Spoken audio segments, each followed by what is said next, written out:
Hello there, Trent. Spanish Card Boy here, coming at you with another MTG video for you guys today. And today we're going to go over my run in the Mythic Championship Qualifier, which happened this past Saturday. In case you guys don't know, there was an event to qualify for the next Mythic Championship, and I did qualify by placing in the top 1,200 in Mythic ranked. I believe like a few months ago. It was a while back actually, but I did qualify. I think I was actually like top 100 if I recall correctly. Regardless, I qualified for the event, and I wasn't like, okay, so I wasn't that particularly excited about it because they changed the format from last year to this year. Last year, the Mythic Championship Qualifier, it was called the Mythic Championship Qualifier weekend because it happened over the span of 2 days, right? So in day one, you had up to 10 potential best of 3 series and 2 losses. So basically, you kept playing best of 3 series in the qualifier against others who qualified as well. And you would be racking up wins until you built up 2 losses, right? So once you reached 2 losses, you were eliminated. And if you managed to get 7 wins in that first day, you would qualify for day 2, in which, you know, all the players that qualified will go out it in a Swiss-based tournament. And the top 16 would basically qualify for the Mythic Championship.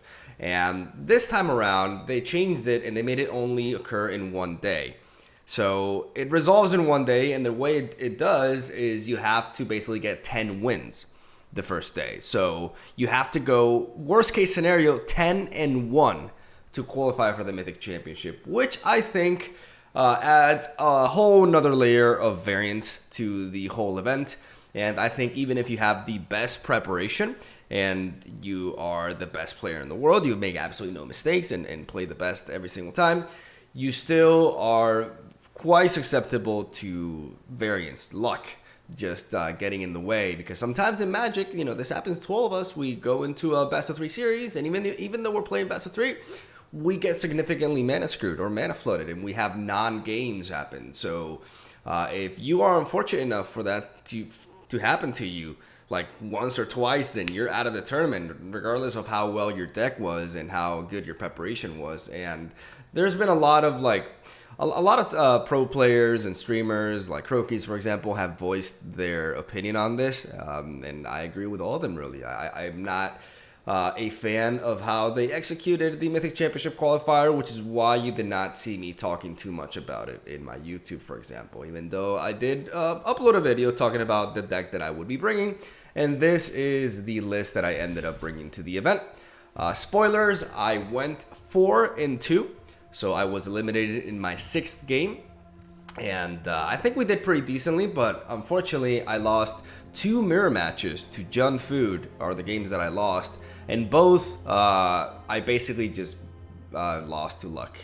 I'm not one to just blame my losses on RNG, but this time around it's actually what happened. In my 3rd series, I got completely mana screwed games 1 and 2, like back to back. I did not make it past my 3rd land. And in my last series, again in the mirror, there was a point in which I was at 3 mana and my opponent was at 6. So I missed 3 land drops. And my opponent used Casualties of War on me, killing one of my lands and leaving me at 2 lands. So that's the kind of games that I had. Not really much to learn from them. I just got, unlucky. And I was eliminated because of that. I'm not saying I played flawlessly the entire event. I definitely made my mistakes here and there, but overall I was very happy with my performance. I think for the most part I played well, and I was very focused in the event. You're gonna see in today's gameplay I'm not talking much at all because some people pull it off better than I do, the whole multitasking thing. I'm not very good at it, and people were impressed with my playing in the tournament. They're like, I never seen Mogwai play so quick. And it's like, yeah, because when I'm playing and I'm not talking, I go fucking turbo, man. Like, I can go really fast. Like, even though I'm a roper, I can switch that off if I'm just completely focused on that. But if I start talking, then I take my time, and I'm a bit of a slow player, right? So for this event, I wanted to do my best, so I went full focus mode, and I opened my mouth. You know, I do talk every now and then about what's happening, but you'll see that I'm not talking nearly as much as in my regular videos, right? So regarding the deck, this is the final version of the Jun food that I decided to go with. I reduced Status Statue, which I really like in the deck, but I like it as a one-off, right? I don't think I need a 2 of this card. We have 1 main deck Casualties of War for the potential mirrors that I could run into, and the rest of the deck is pretty much the same as it was before, the one that I showcased a few days back in a video called Mythic Crumbs.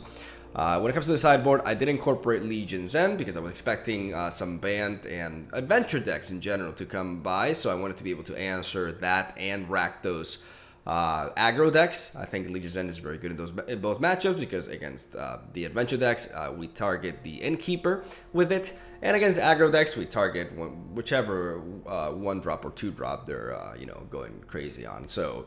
And the rest of the sideboard is, like I said, identical to, that's like the only change that I made compared to the prior version of the deck. This deck felt really strong. The other matchups that I had went really well for me, and the deck felt really strong, very competitive, and I honestly had a lot of fun in the event. I didn't put any pressure on myself. I just wanted to play well, but I didn't have any expectations considering the format, and I just, played to the best of my ability, and I can say I'm happy with how I performed, which is nice. It's nice leaving a tournament with that feeling, honestly, regardless of the results. And hopefully you guys enjoy the gameplay that I got for today. Today I have the 2 best of 3 series that I think are the best quality when it comes to gameplay. I think they're really good games, and you'll see this deck in action against pretty diverse matchups as well. So that's all I gotta say. Thank you guys for watching. Hope you enjoy the games. Hope you're excited for the new expansion coming in very soon. I'll be doing my own take on it's not exactly a set review. I'll be talking about the cards, my most anticipated cards. That's how I phrase it, I guess. Like the cards that I'm most excited about. So I'll be talking about that very soon. But yeah, hopefully you guys enjoy a little bit of Try Hard Mogwai for a change. And tomorrow we'll be back at it with some Cauldron Reanimators. So yeah, love ya. Thank you for watching. I'll see you tomorrow.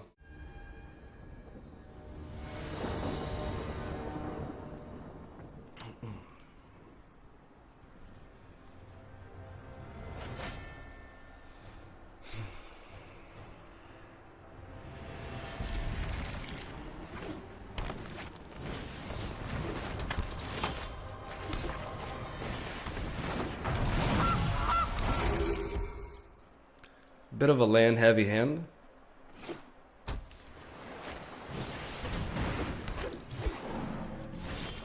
This could be Banned Ventures.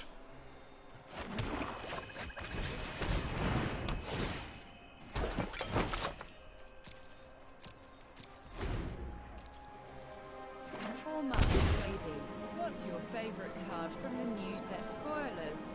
Hashtag keep on rocking. From the new set spoilers, I'd have to say the 2-drop for Aristocrats, actually. Okay, yeah, definitely Banned Adventures.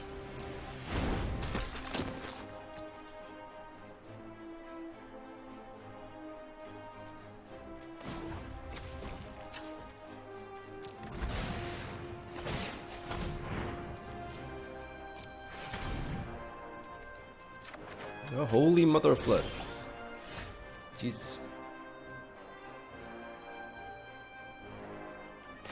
Here comes a DJ.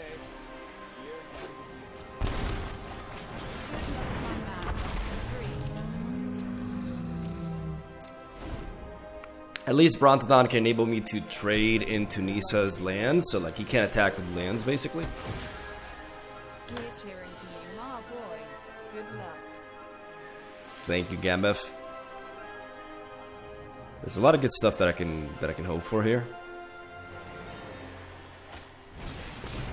Massacre. Massacre would be insane.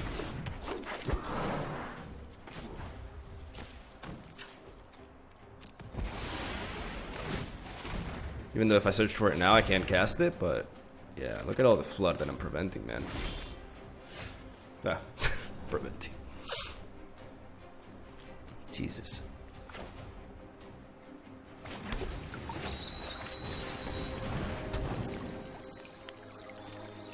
Holy shit, dude.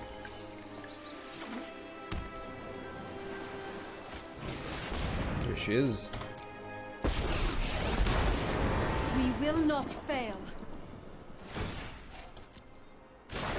The land fights for us.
Ain't that crazy?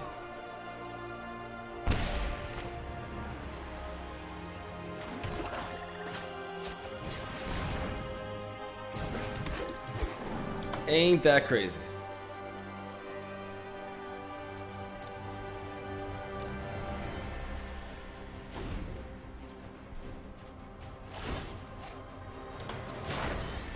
Be wary of the ground you walk on. That must mean he doesn't have a Hydroid Crescus.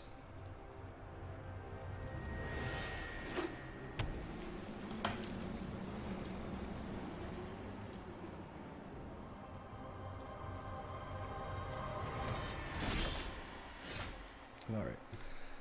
I can still wait for more. Like, I don't have to trigger this now. I can trigger you. I can wait one more turn as he keeps on piling, and then this Massacre could be absolutely devastating.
Harness the elements.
my elemental friend.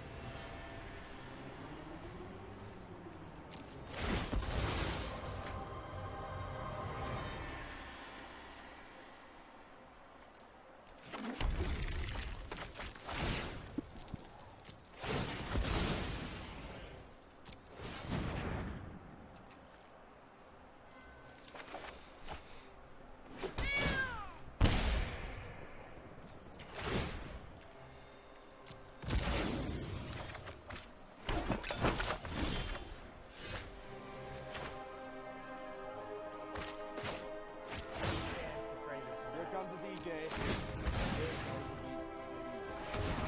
You mog best of luck, brother.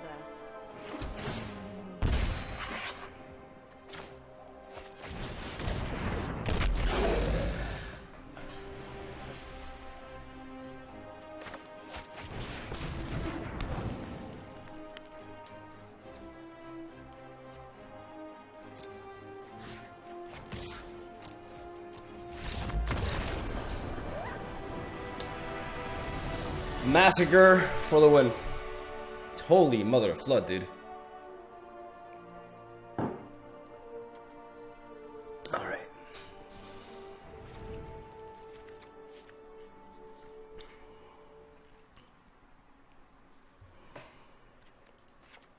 We saw how important Massacre was there.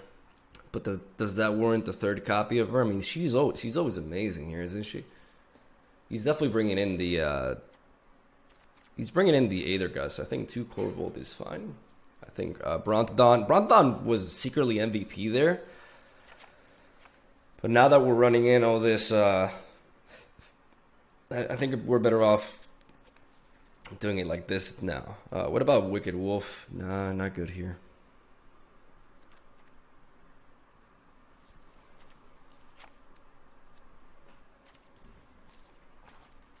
Maybe we're too reactive, but we'll see.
which cannot protect itself.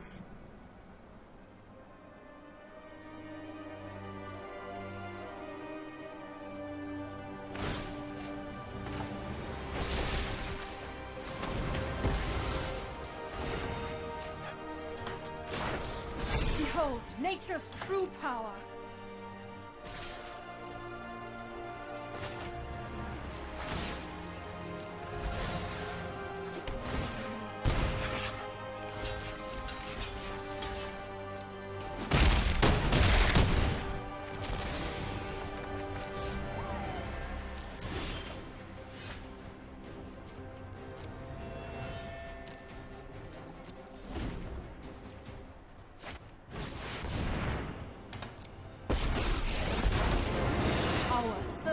through these lands.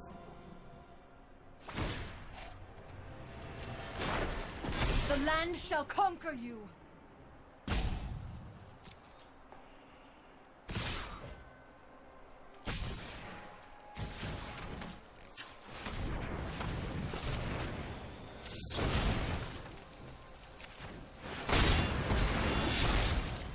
I made a mistake. I should have done that before because you could have the shepherd guy.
He's very low, so my win condition now is to just kill him with the cats. It doesn't really matter what I draw from this point onwards. I got to capitalize on Massacre, who's been the absolute MVP this series. And just push him. Push him. Push him till he can't anymore. He's making a mistake here, too. I want these cats to die.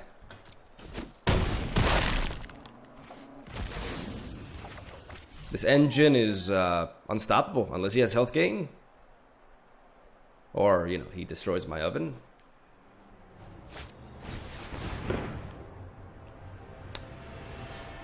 That's fine.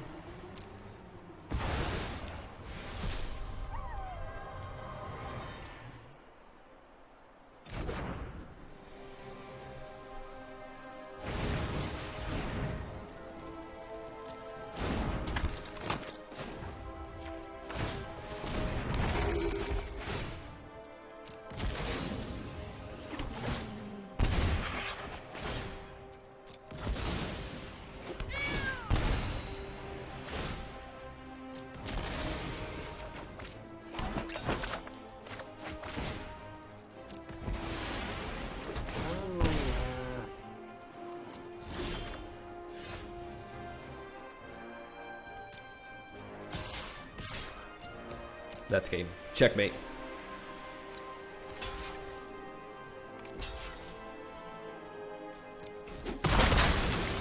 Can't stop it.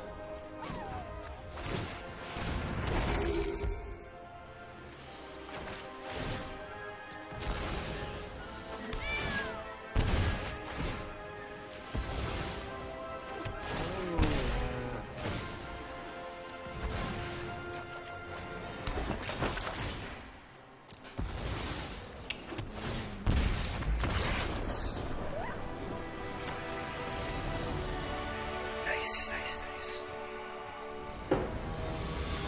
Merchant with the I love you. Hi, Merchant. It's Mogwai from the future.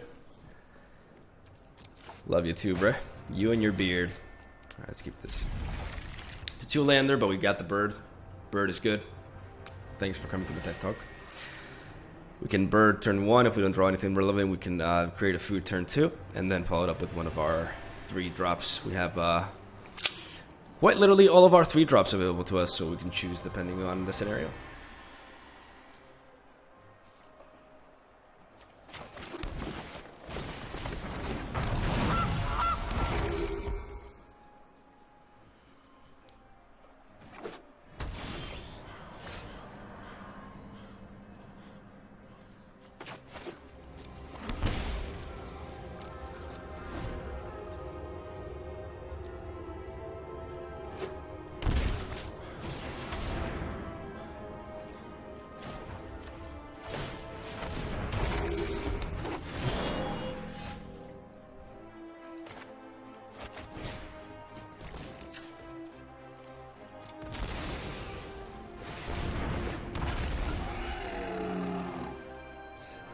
Missing our land drop sucks, but at least we can still have plays. Like, it's not the end of the world.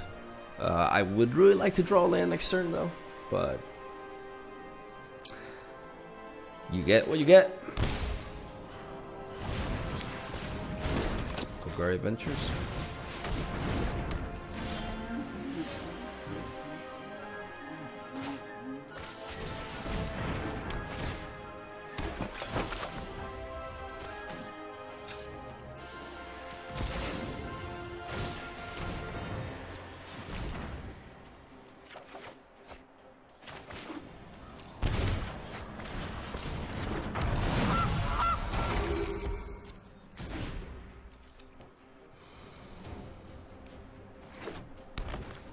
We're gonna have to use our life as a resource here. We are behind tempo-wise, but we do have our engine set. That's one of the plays that I was fearing, but not. Oh, I am gonna love tearing this place to the ground. Not a play that we can. Okay, that's good. My aim and their claws, you're done. Believe it or not, that's very good. That's. I'm very happy he went for that. Please attack. Please attack with her as well. Yes, please. All right, let's go.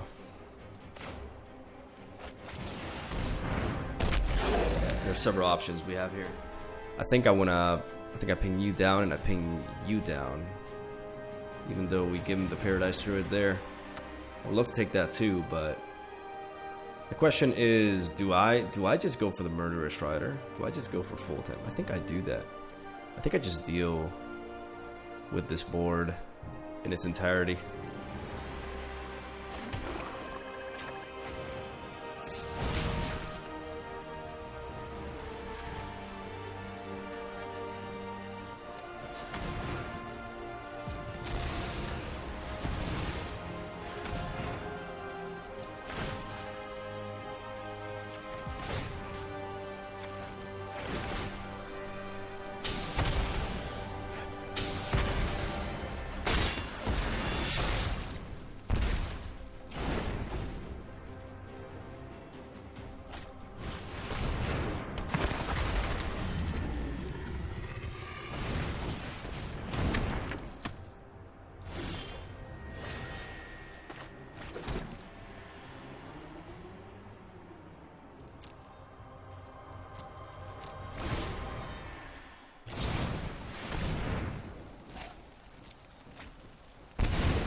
I really capitalized on him with Ryan Regisaur. I wanted to discard his other card basically and sacrifice a goose for that. Like trade a goose for the card in his hand. I think I could afford to make that play. All right.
Gotcha. Gotcha.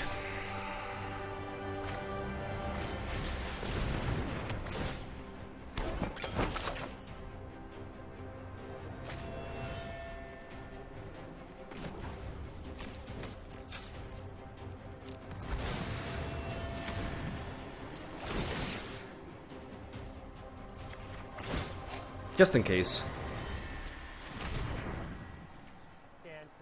Here comes the DJ. Good luck. Arigatou gozaimasu.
No, I need the trail. I'd rather have the trail of crumbs with the Wicked Wolf, right? Let's go with this.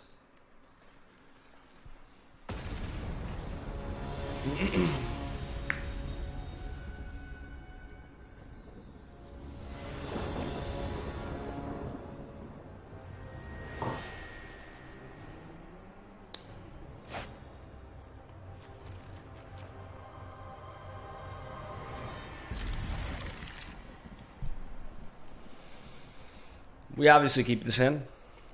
We have the status, which is pretty exciting because we could enable the combo, but we still need, you know, Mayhem Devil and some other pieces as well. Oh,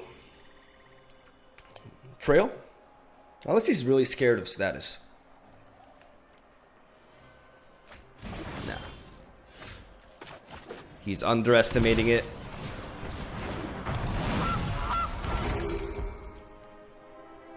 That hurts though. Not gonna lie. Oh, or not. That doesn't hurt at all. Because we're very good at the game. I know, bruh. I know. That was such a bullshit thought. That was such a bullshit thought, Dick. That I know the pain, man. Like you bring in your dress, you're ready, mom's spaghetti, and that shit happens.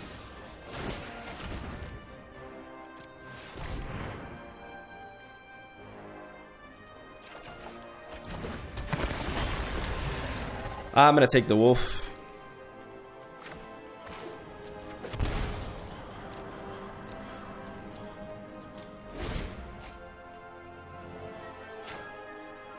I want to stop the Great Henge, so I'm gonna do this now.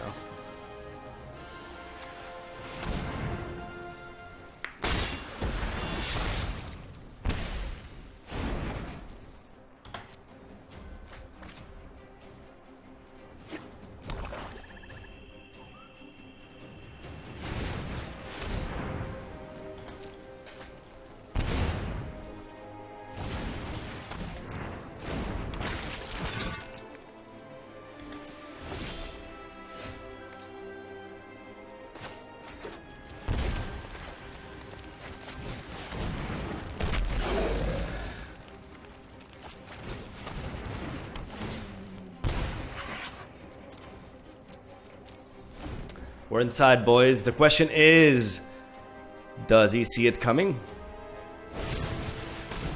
It don't really matter, I guess.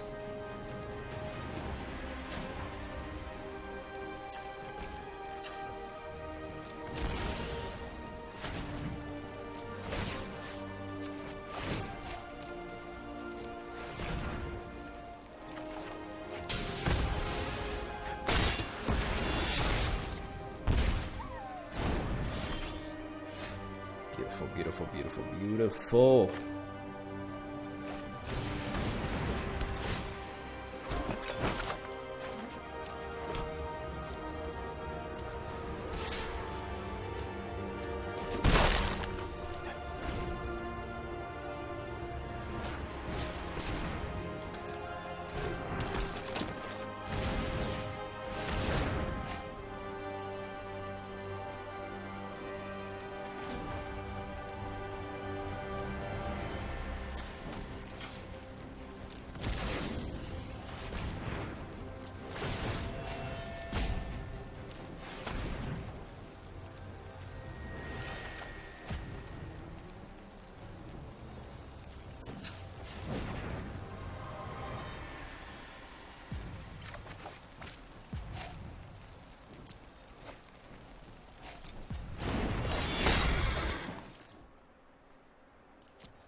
All right, we're close.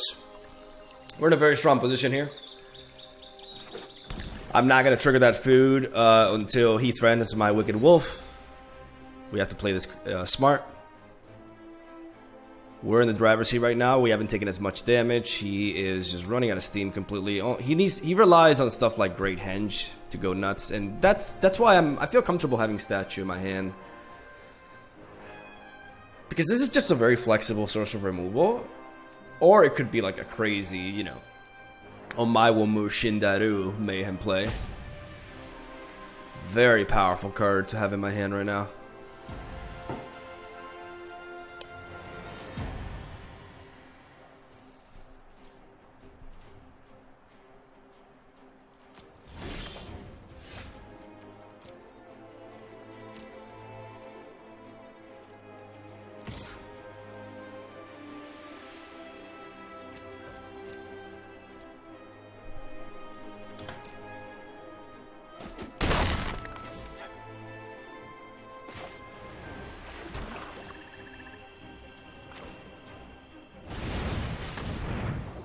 I'm going to hold on to Corvold here. I'm not going to commit to him when my opponent is untapped. I want to have Gilded Goose generating food for me. and open mana so I can capitalize on these Trail of Crumbs. I don't need Corvold right now. That's the thing. I'm facing Golgari, so I don't have to worry about something like Thought Erasure. What I mean by this is I don't have to worry about Corvold being discarded. So I don't need to overcommit to a board state, which I'm already dominating, right?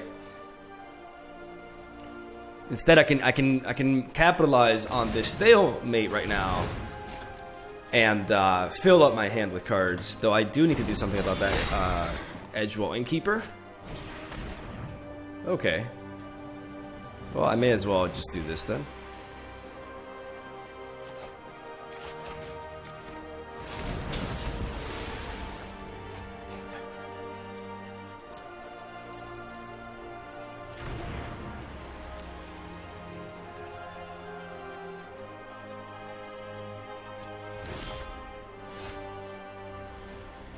Now I can do this.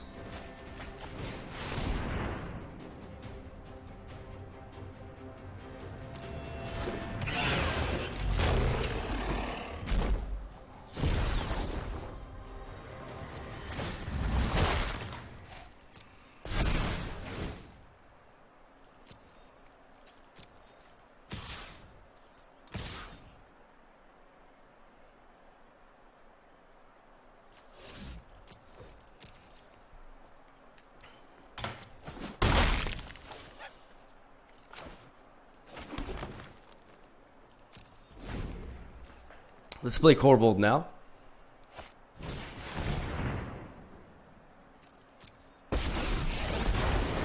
With the arc bow at my side, I can't lose a fight. Cool story, girl.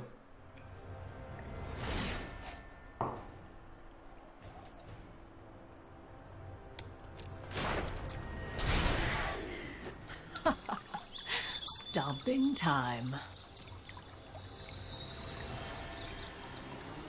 Whew. You're fucked.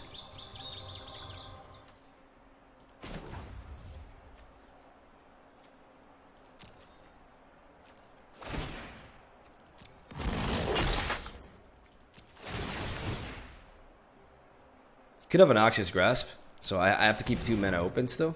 Good.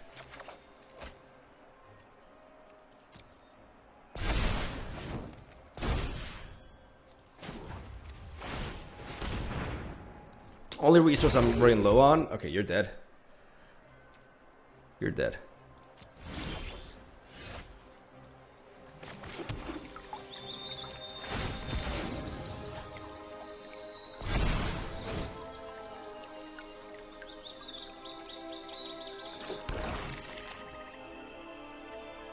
Unless he has a Noxious Grasp.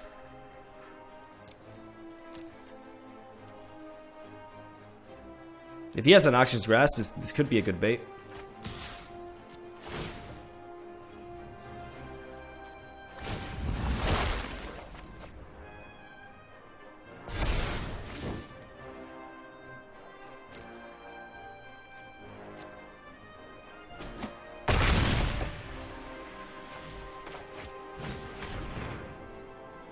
Cat win. Cat win. GG, brother. All right. What are we? 4-1, right? 4-1. Okay.